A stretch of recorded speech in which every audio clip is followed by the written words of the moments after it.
Good morning, everyone, or afternoon, evening, depending on where you are. If you happen to have a watch and listen of this conversation.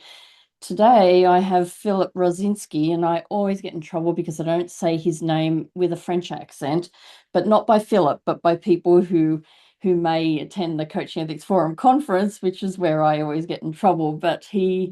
I'm delighted that Philip's here with me today. It's a conversation that's been waiting too long to have.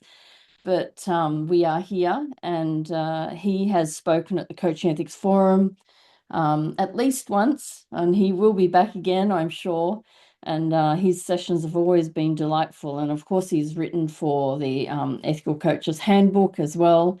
And that was an extraordinarily piece of writing, and the work he did to write that chapter was unbelievable. He went about undertaking so much learning to really pull together a comprehensive chapter. It's just impressive.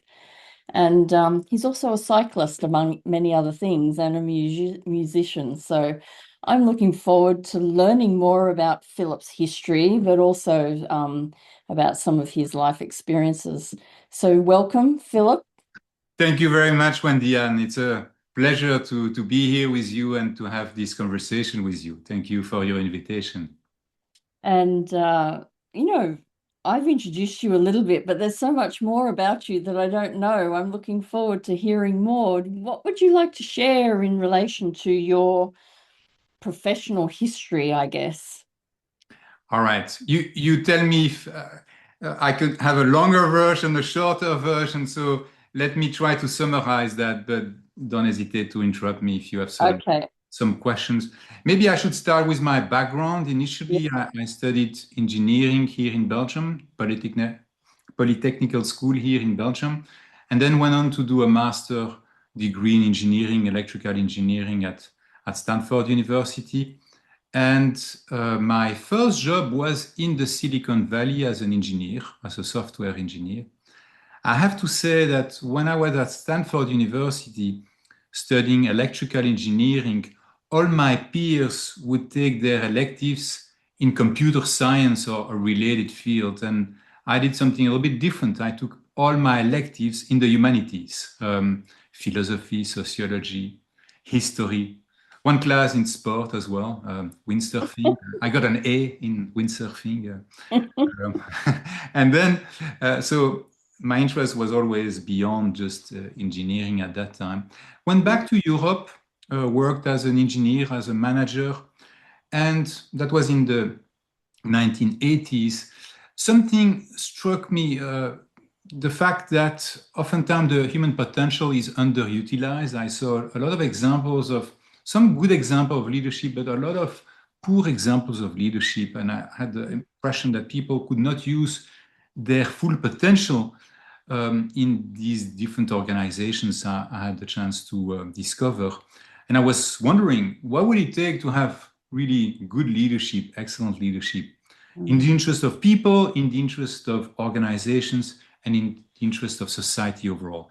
And that was the beginning of a long journey, a lot of self-studies, as well as reading books, attending seminars, and so on.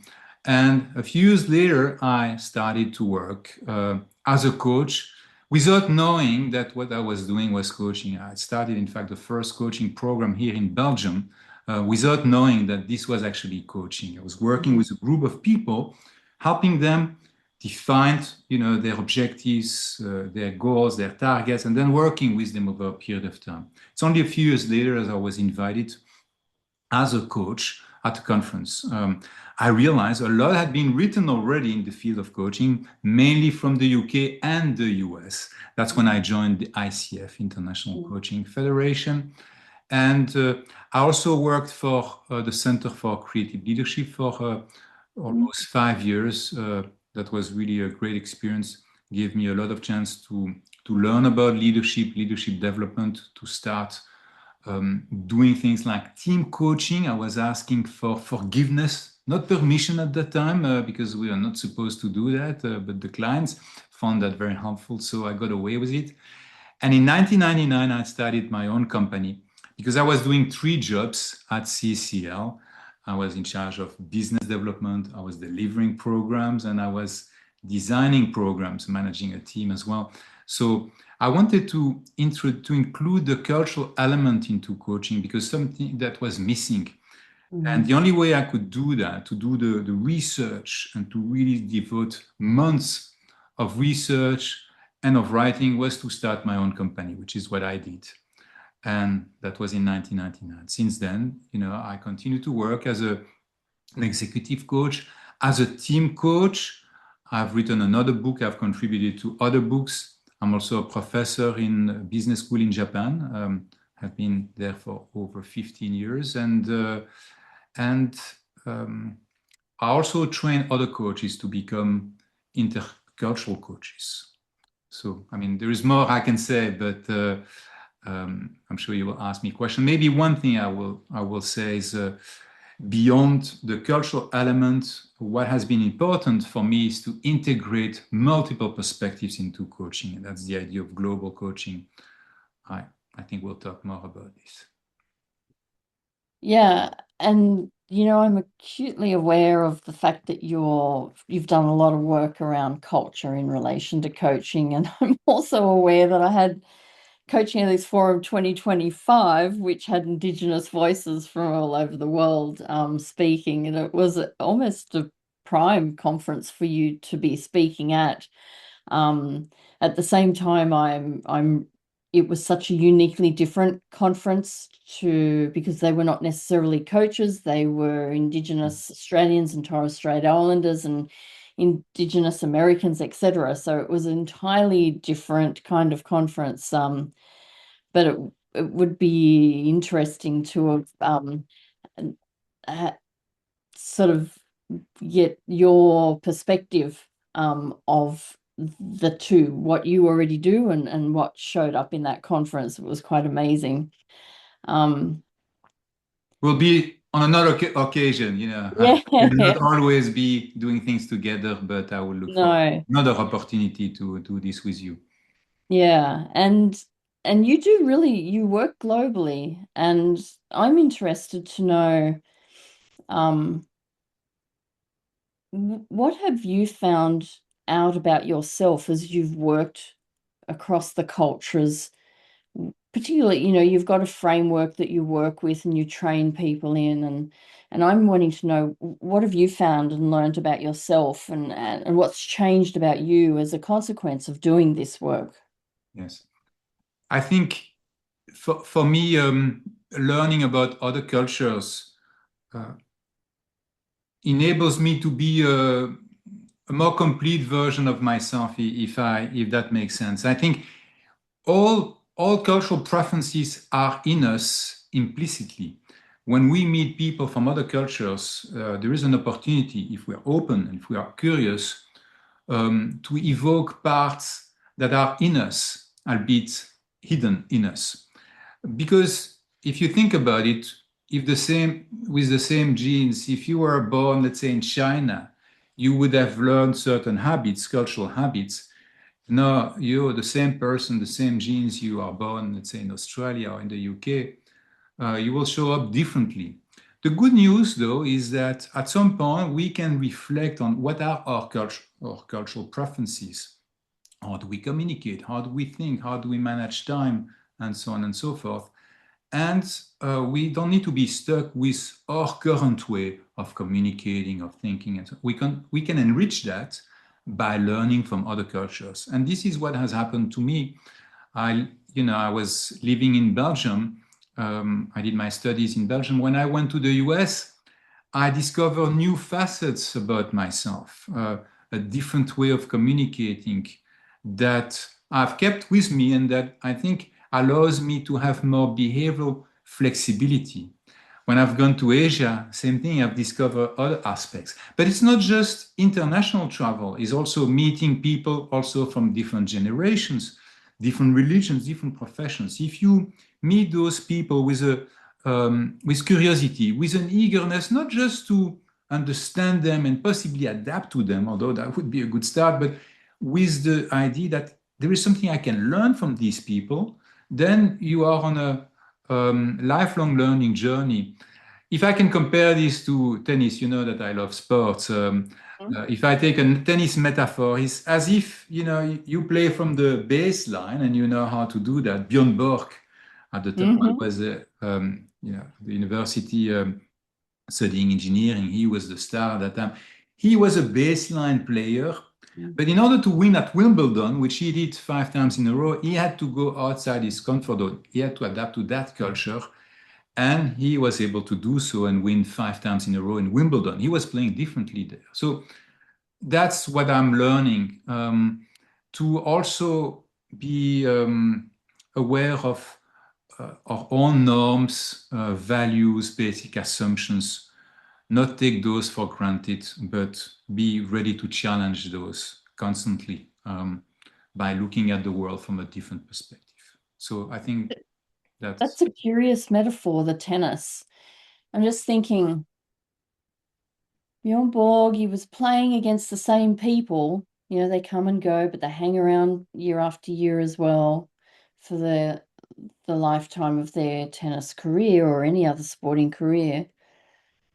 And then they play in different countries. So I'm wondering, is it the country that's making the difference that it's they the have that surface. It's the through surface, huh? surface? It's the Yeah, surface. If exactly. you play on Yeah, clay, yeah, the type of play is needs to be different than be competitive on grass, for example. yeah. Um, and on a hard court, he was never able to be as good on the hard court, though. Mm, So nobody is perfect. He never yeah. was able to win at the U.S. Open, for example, but at least when during my exams, beginning of the exam period, it was Roland Garros. I would watch him, as I was studying, I would stop studying, watch him. On And then a clay. few weeks later, Wimbledon, and he would win the two in a row. Yeah, yeah. And he was an amazing tennis player. I remember him as well. You're not the first person I've spoken to that said they started in engineering, and that's really curious that they'd go from engineering to a really human-centered way of being in the world at work. And but I still think that there's something that background brings to this work. But I'm not an engineer. I could never be an engineer. So I don't know, but Who I'm knows? curious. Maybe you underestimate yourself. Well, maybe, but I just, yeah. Tell me, what do you think has carried over for you? I think it comes with the advantage of engineering. I think you need to have a certain rigor, and in science in general, and you don't want any fluff also in engineering. So I think that also allows me to connect to many of the leaders who have in top positions in many companies. They have engineering background, business background, also have business background, studied business, and so being able to speak their language and to think more rigorously and to eliminate some of the fluff, particularly if you look at a topic like culture. We could talk about it um, endlessly, and what is needed and what I've tried to do with this topic that is a little bit vague and it's hard to put your hands around it, is to be able to describe this in a very precise, concrete, operational way. That's what I've tried to do, for example, by creating this cultural orientation framework to provide a map to navigate the cultural terrain. And so the engineering background also helps with critical thinking. There is a lot, sometimes you hear, I remember in my early days, I was working with psychologists, and that was great because I learned a lot from them when I started to work in Belgium. But sometimes they would make some statements, and I would think that doesn't make sense. I mean, I would challenge that. They were not used to this sort of challenge, because as an engineer, you try to see where the thing will break. Mm. What is not right there, and that's so something I've kept with me to challenge. some assertions that are made out of nowhere, really, and to bring some rigor in the field. So but this being said, I was always an atypical engineer, as I said, with my studies, I always was interested in other topics as well. And that was already true in high school, where at some point I had to decide whether I continue. In Belgium, it was either you take Latin mathematics or Greek Latin. And I did some Greek Latin, but at some point, okay, I went for Latin mathematics for more scientific studies. But I was interested in humanities, in the literature, in psychology. I was always interested in that as well. And I think one of the problems today is sometimes people are just specialized in one area. That's all they know. When what we need, I think, is to be more open about other disciplines and to have more versatility, to not just learn more of the same, but to be ready to learn from various fields. And that's the idea, one of the ideas behind global coaching, to look at reality from multiple perspectives. So that, I think, is needed. And for me, that helps to satisfy my own curiosity, because I learn from different fields. It could be philosophy, but it could also be medicine, nutrition, the science of exercise, psychology, various fields within psychology, anthropology, philosophy. It's not just learning from one of these areas, but it's learning from all of those. It's true, we can specialize in something while still gathering knowledge from so many different domains. In fact, that could strengthen your specialization by having the breadth Yes, of absolutely. knowledge. You're someone who I know has many, many facets to them, and some of it's music, some of it's sports, some of it's to do with coaching, and now we're also, talking about engineering and so forth. And I know, and many people would know, that your work around culture. Is there something else that maybe we don't know about that you're particularly proud of as a person? And I open that up so it doesn't just have to be in the professional space. I'm just thinking out loud here. Two thoughts come to mind. One is a commitment to sustainability, a commitment to, for me, coaching is about helping to make the world a better place. And for us, for future generations, but not only for humans, for all sentient beings. And I'm proud to say, proud may not be the right word, that commitment is a long-standing commitment. In my book, Coaching Across Culture, which was first published in 2003, I already describe what I call a global coaching scorecard, where success is evaluated from multiple perspectives. But one of the perspectives is the impact on the world at large. So the title Global Scorecard was in a way a reference to the Balance Scorecard in the 1990s. We don't hear so much about it anymore, but that was a kind of a prevalent business model. And that business model would suggest that what is important is that you measure your success. And you don't need to just measure, the bottom line. You can measure different aspects of the business, but you only want to measure aspects relevant to the bottom line, so that will have a cause and effect relationship to the bottom line. So the question was asked to Kaplan, the author of that Balance Scorecard. What about the ecology? What about the environment? And he says, sure, you can include that to the extent that you can show that when you do something that will benefit, the environment, that indirectly, via cause and effect, it will have an impact on the bottom line. But if you cannot show that, then it shouldn't be part of the Balance Scorecard. The point I make is, even if you cannot show that there is a direct connection, it still needs to be there because it's important per se. So for me, the work of coaching has always been about serving multiple stakeholders. serving the world, serving the person I'm coaching, helping them be more fulfilled, increase their performance, helping the organization, helping their families, their social life, because that's for people, that's very important. And then also the world at large. How can we serve multiple stakeholders? So I'm proud may not be the right word, but I think it's important for me to recognize that coaching, it's not just about serving this one person we are coaching, but it's about hopefully having at our own level, helping having a net positive impact. So that's something I guess I want to say. The other thing is that for me, I've always tried to push the envelope by looking at perspectives that are typically not integrated in coaching. I was listening to your conversation with Peter Hawkins. He said a lot of interesting things, and he talks about integration.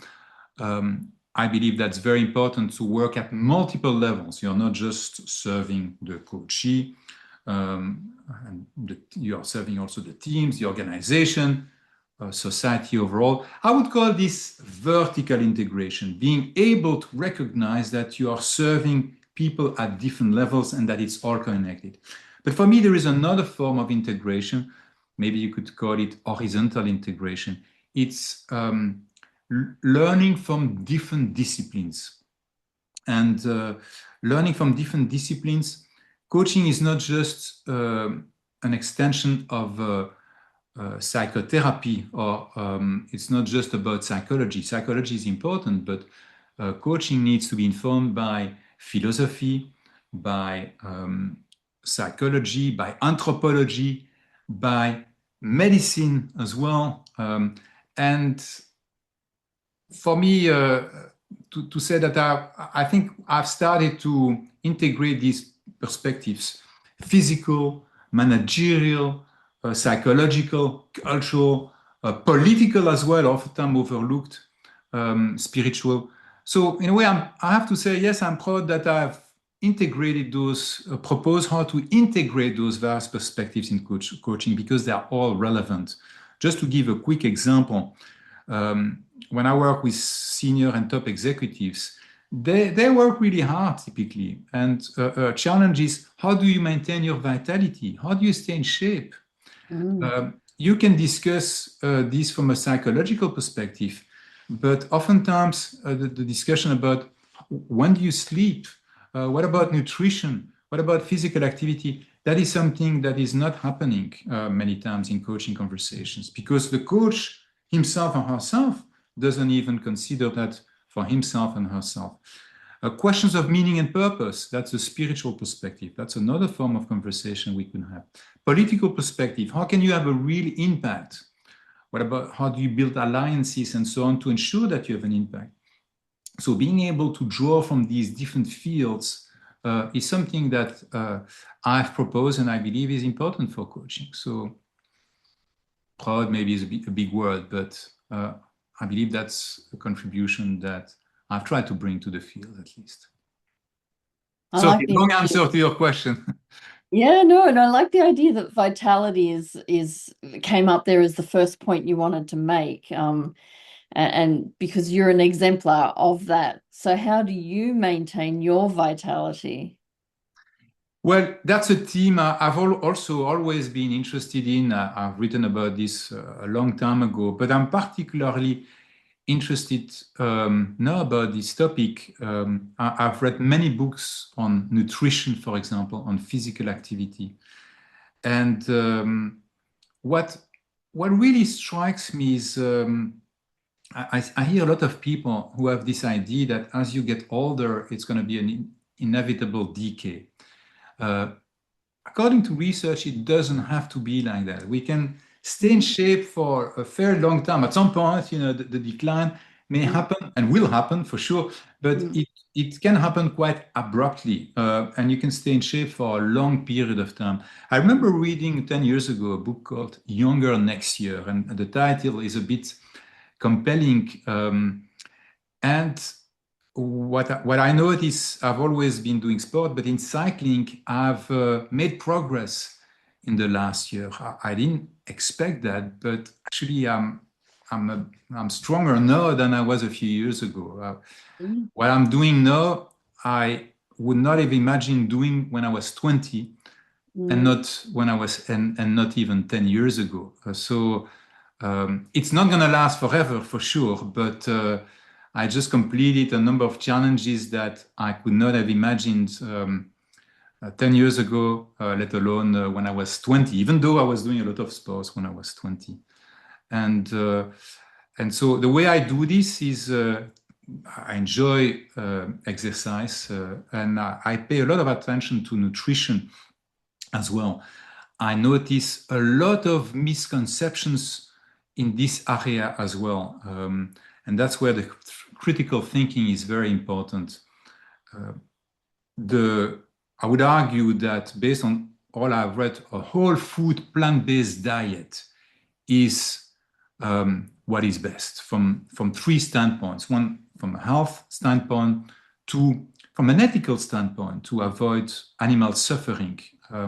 This is appalling what is happening to animals, and we consider that quite normal, to eat beef and so on, when you think about the way these animals are treated. So a second advantage is you avoid that. And the third advantage is for the environment. When you talk about ethics, consciousness, to get your proteins from plants, it's not only going to be healthier for you, but it will save a lot of land usage because getting proteins from plants is much more efficient than through the middle animal, the beef or whatever, would need to consume much more plants for you to get ultimately the same amount of plants. Just to make a long story short, it's really several advantages at the same time, taking care of our own health Mm.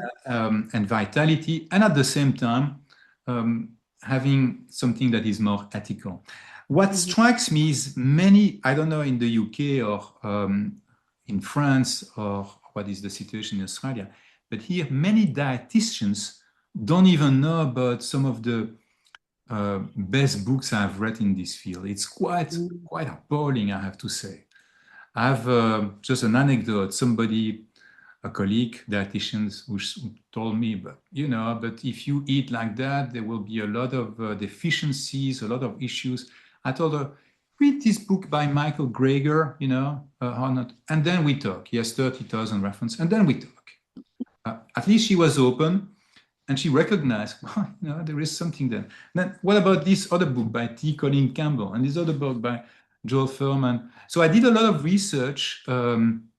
She confided in me and she said, I've just learned in my studies of dietitian, that to apply what the government wants us to do. And the government is promoting habits that are not necessarily the healthiest, but that are influenced by different lobbies. So Mhm.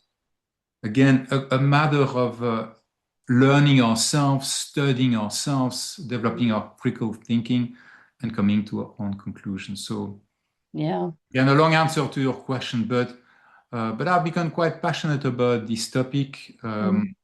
As we age, we can less and less afford to not do resistance training, to not do cardiovascular endurance training, to not eat properly. And I want to, as much as possible, live a long life, staying healthy. There is no guarantee. You can do all these things and you can still have an accident, or you can still have, and you can be like Winston Churchill, who said, what you need is a cigar, whiskey, no sport, and you can live into your 90s. So there is no guarantee, but it's a question of probability. So for me Yeah. as a coach, the way I bring this up, because it's not about imposing a lifestyle change for people, but it's saying, if you're interested in well-being, in vitality, in being more resistant to stress, what would you consider? And then we might have this conversation. But for a coach, what is important is congruence. Many coaches, if we don't apply this to ourselves, we are probably not going to have that conversations with our coachee, Mm. and if we do, we might just say do this, or we encourage you to do it, even though I don't do it myself. It doesn't work for coaches. Our own example, our own congruence is what matters. So Yeah, it's true. And I guess coaches may come at something because it want to be working in a space because it's something they want to work on themselves as well, or something that they just exemplify in their life. But I'm struck by the fact that you can cycle what you've cycled, and you said that recently, and you've said that you're stronger now than what you were so many years ago. And it makes me think about my early 20s, and I was doing a lot of cycling then as well, road cycling and some on the velodrome. And I was cycling up Macquarie Pass. That was probably the most challenging cycle I'd ever done in my area of Wollongong or the Illawarra. There's this 500-meter escarpment. And so I was cycling up. That's called Macquarie Pass. And it's pretty scary. It's cliff edge and small with the cars and things. And yeah. but the joy of riding, like cycling down that after checking my brakes were all in good order, cycling down that was just unbelievable. But I cannot imagine cycling that nowadays. I'm nowhere near fit enough to do that. So it's It's astounding. Rome was not built in one day. I mean, I often have coaches who tell me, I used to do a lot of sport and I enjoyed it and so on. Um, and what prevents you from doing it now? And they'll say, well, but no, I'm very busy and so on and so forth. But um, what you don't want to do is, if you haven't done this in a while, to go and climb, the Galibier followed by the Alpe d'Huez and so on. That you don't want to do, but you may want to go back to it gradually under supervision. Do this again gradually with a coach, a sports coach, I mean, and being followed by a physician, doing some tests also. Yeah, yeah, Uh, but I've had many clients, I have to say, many coaches, executives who have discovered the joy of going back into sport. mm, And that not only that joy, but also that makes them feel better, that helps mm, to eliminate some of the negative stress.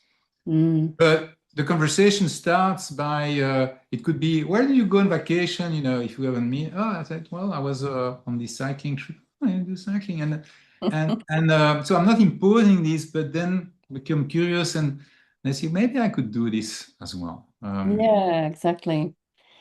So just going to move along in relation, because I have some questions I do ask, and I'm curious to know about.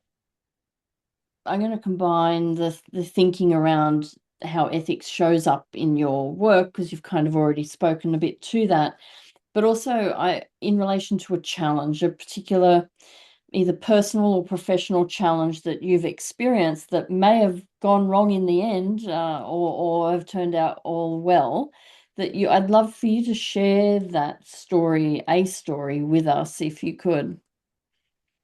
A story of a challenge. Yeah, that you had to meander through, and it took a bit of grit to do so. I'm just thinking, yeah, of a situation that comes to mind as you mentioned this. I'm coaching a lot of executive teams, and one of the area, it's not just about culture, but it's about team development for the Mm-hmm. team itself, but also for all the stakeholders of that team. And I remember one intervention in the it was in the US. I was invited the night before we started to do our retreat. Even though it's a retreat, typically my coaching is over a period of time, it's a long-term journey. But we had that one retreat. And I remember going to a restaurant, it was in Charlotte in the US. And they showed me a menu with a wine list. I had never seen such a big wine list, even in France, France pride itself on we are the experts of wine. And I think the message was we are really into diversity here. We are cosmopolitan, we are into diversity. Even though they asked me to come to help them be, be even more diverse somehow. But they were already showing me, you see, we are doing a great job already. It turns out I discovered that their notion of diversity is we are indeed in different parts of the world, but we are imposing our worldview to these other places. So I challenged that notion of diversity, and I had a lot of pushback. Um, what I'm sharing here about culture is too basic and so on. And I think it's one of those moments where psychology is important, in particular, knowing about defense mechanism. You can take it personally. I don't think what I was sharing was so basic for them, but and so I didn't take it personally. You said stick to my guns. Is that the Yep. expression? Stick to my Yep. guns. And I challenged them about their notion of diversity, that they were in fact trying to impose a certain worldview on others, and that tends to create alienation. If you are going to impose a certain worldview on others, others won't really feel included.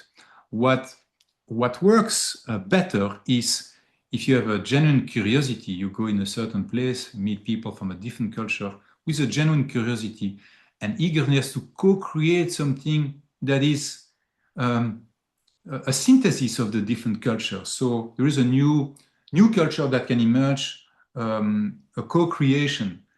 That's what I was talking about. But it took a lot of hard work to get them to recognize that their notion of diversity Mm, was maybe not the most productive one. Yes, mm, if they want to just impose their views, yes. But if they want to unleash the potential of that whole organization mm. and foster full engagement, they had to do something differently. So it was not a failure, but it was a difficult moment. And what I had learned about resistance, for example, the work of Vaillant about different defense mechanism, just to be aware of that was very helpful at the time. Yeah. So with that particular experience, what's something that still stands out to you that was even at the end of all of that work with them, that was still a sticking spot for them? And also, what was one of your greatest outcomes that you found from that particular piece of work? Well, the greatest outcome, for me, the greatest outcome was to at least provoke a certain shift in the perspective, and to help them see that you can generate greater benefits from genuinely wanting to leverage cultural differences. But there is a price to pay. The price to pay for that is you need to be more humble, perhaps. You need to be ready to question yourself. And I think some of these people were ready to do that, some less so. And so for me also, one of the lesson, and that's the first dimension, by the way, in the cultural orientation framework, is control versus humility. There is only so much I can do. It takes two to tango. So to have a success, we need to be two. So I cannot force somebody to embrace this sort of worldview. It involves a lot of humility. I can invite the person to do so, and some in this team were able to do that, some to a lesser extent. So I cannot say that this was my biggest success. There was some shift, but I have had greater successes when the client was even more ready to embark on the journey. Mm, Those were the greatest success, with people who had the full courage, the full humility to question themselves, to go beyond their current limitations, to really have a genuine desire to be the best leader they can be, to learn from others. A team I'm working with right now, the leader of that team is that sort of leader, leading by example. And this is also we can go much farther then, because then this creates an examples for other people in that team also willing to look at themselves, to grow. And that's for me, those are the most exciting engagements. Yeah, I bet they are. I can kind of relate to that. But I also it also makes me stand back and think, as energizing and engaging as those kind of engagements are, the one that was more difficult, where the shift might have been much smaller and it might take numerous engagements to really get somewhere that feels substantial, that perhaps that's the most important work you could ever possibly do. Yes. Sometimes I say the clients, the paradox is this one. Those who probably need this work the most are the ones doing this the least. And Mm-hmm. so if you have a team like that, the first example I gave, at least who's willing to consider this, to be challenged, even though it's not easy, because they start from such a low place. I mean, I don't mean this in a judgmental way, but I mean in terms of their uh, cultural maturity, if we can call it that way. Yeah, their The readiness to change progress, is at a different level to others. Yeah. the progress is going to be much bigger. Mm-hmm. It's unlike a team that is already doing a great job. Yes, if they continue to improve, this will be significant, but um, at some point, it goes like this. You improve greatly, and at some point, there's only so much you can do to be even better. So yes, absolutely. Working with those people who are not necessarily really open to it is very important as well. Yeah, but it's good to have the balance, because we are human as well, and we need to have the highs with the easier with the highs and the more nutty work. And I think Yeah, that's I've worked with different sorts of audiences, and at some point, I do like the challenge of people who are not open at all. I find that quite exciting when they are able to then be open. I remember working with a group of foremen in my early days, and I was asking, "What do you expect?" This was not coaching; this was a training program. What do you expect from this program? And the answer was 5 o'clock today. So we we don't give a damn about this program. We don't expect anything. And then that was a good test. I asked them, I mean, to explain I don't remember exactly what I told them, but to explain, what is going on in your mind. It's useless. These programs are useless. When they say this, that means usefulness is something important to them. Okay, so usefulness is something important to you. How can we make this useful? yeah. And then once you start, then there is plenty of energy. They were really great, but initially they were not open. So that I find also very exciting, Mm-hmm. to see that transformation happening. Mm-hmm. But in a way, for example, like the seminar, I've had the chance to deliver this 3-day leading and coaching across culture COF certification seminar. I've done this for many years with different partners, really around the world. It's a 3-day seminar. I have to say it seems like a self-selection process. Those who come to this seminar, they are coaches, they are leaders, they are interculturalists, are already quite open and curious. But then what is exciting there is we can go even further. The learning goes to a different level. People learn a lot from each other. And Mm. I have to say, I find this very exciting as well. Yeah. You've done so much work over many years that if we project forward, because you are so fit and full of vitality, and we project forward and then say, wow, my legacy is this, and I'm really proud that it was this. What would that be?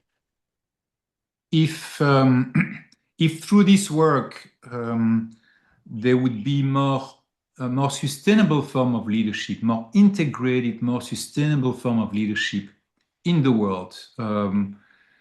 And, you know, either via the organization that I've had the chance to work with directly or via people I've trained or people who have read my books and who have hopefully be somehow influenced or touched by this work.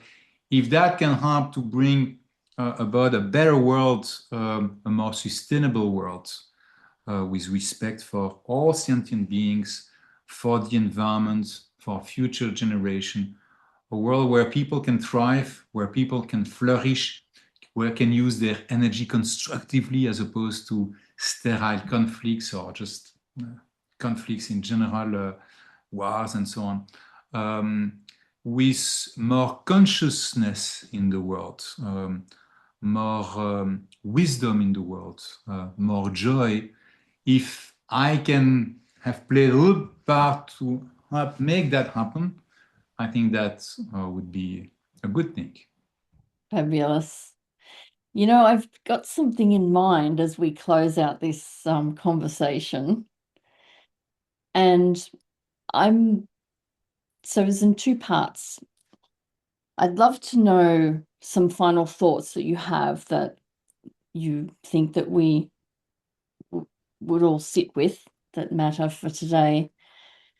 But, you know, you have an accent, so I would love for you to share whatever you're going to share in your native language and in English, if you don't mind.